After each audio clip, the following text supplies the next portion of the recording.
Republican सेनेमध्ये Tapovan गावातील युवकांनी केला पक्षप्रवेश। औंढा नागनाथ तालुक्यातील जवळा बाजार सर्कलमधील तपोवन येथील युवकांनी नुकताच रिपब्लिकन सेनेत जाहीर प्रवेश घेतला आहे।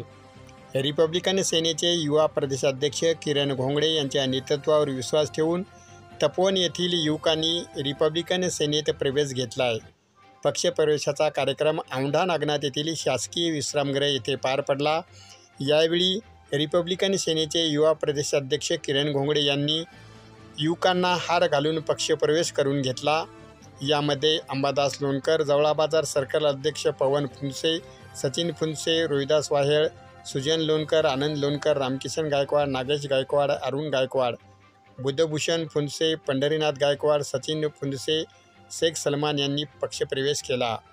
यावेळी रिपब्लिकन युवा प्रदेशाध्यक्ष किरण घोंगडे, हिंगोली जिल्हा कार्याध्यक्ष प्राध्यापक भीमानंद काळे, हिंगोली जिल्हा उपाध्यक्ष रवी डिपके, जिल्हा महासचिव गोरख खिल्लारे, औंढा तालुकाध्यक्ष पंडित सूर्यतळ, युवा तालुकाध्यक्ष करण फुंसे यांच्यासह रिपब्लिकन सेनेचे पदाधिकारी व कार्यकर्ते यावेळी उपस्थित होते।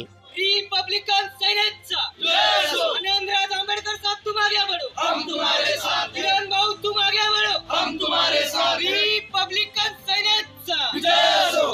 औंढा रेस्ट हाऊस मध्ये रिपब्लिकन सेनेमध्ये मोठ्या प्रमाणामध्ये तपोवन येथील कार्यकर्त्यांनी पक्षप्रवेश घेतलेला आहे आणि निश्चितपणे जेव्हापासून शिवसेना आणि रिपब्लिकन सेनेची युती झालेली आहे तेव्हापासून महाराष्ट्रभरातून अनेक कार्यकर्ते रिपब्लिकन सेनेमध्ये प्रवेश करत आहेत आणि त्याचाच मोठा धडाका हिंगोली जिल्ह्यामध्ये मोठ्या प्रमाणामध्ये पाहायला मिळत आहे।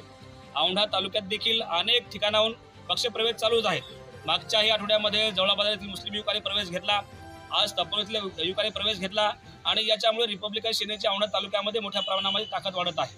आणि म्हणून येणाऱ्या ज्या आगामी निवडणुका आहेत, मग त्या जिल्हा परिषद असतील किंवा पंचायत समिती असेल किंवा औंढा नगरपालिका ज्या निवडणुका असतील, या सर्वच निवडणुका रिपब्लिकन सेना युतीच्या माध्यमातून ताकदीने लढणार आहे आणि रिपब्लिकन सेनेचा प्रत्येक कार्यकर्ता हा सत्तेमध्ये जाईल हे जे आनंदराज साहेबांचं स्वप्न आहे, की औंढा तालुका आणि हिंगोली जिल्हा पूर्ण केल्याशिवाय राहणार नाही।